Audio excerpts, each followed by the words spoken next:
बहुत पुरानी बात है। एक गांव में दो लड़के रहते थे। एक का नाम ज्ञानवान और दूसरे का नाम बुद्धिमान था, लेकिन दोनों पढ़ने लिखने में बहुत कमजोर थे।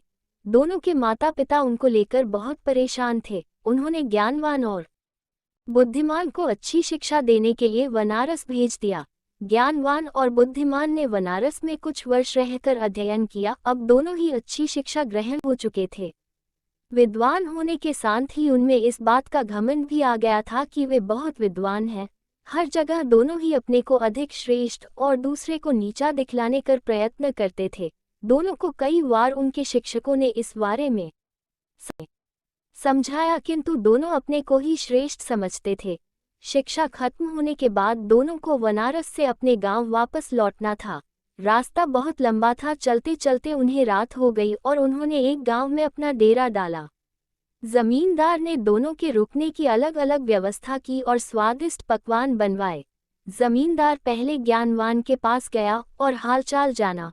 जमींदार पहले तो ज्ञानवान से बहुत प्रभावित हुआ, किंतु अपने घमंड और बुद्धिमान को नीचा दिखाने के लिए ज्ञानवान जमींदार से बोला, बुद्धिमान तो नाम का बुद्धिमान है, इतने दिन बनारस में रहकर भी वो कुछ नहीं सीखा और अभी भी गधा ही है।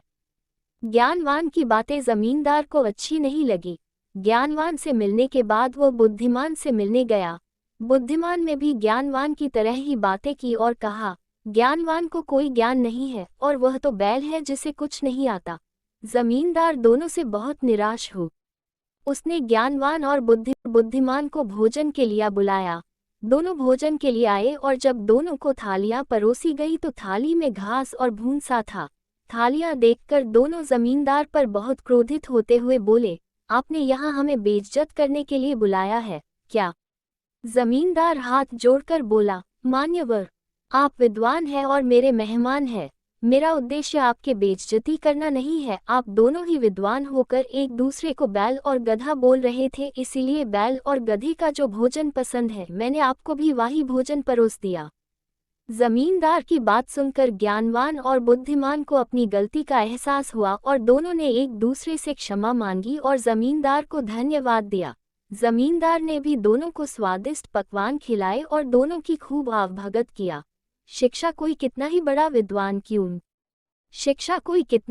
विद्वान क्यों ना हो, अगर दूसरे को नीचा दिखलाने का प्रयत्न करता है तो उसे भी नीचा देखना पड़ता है।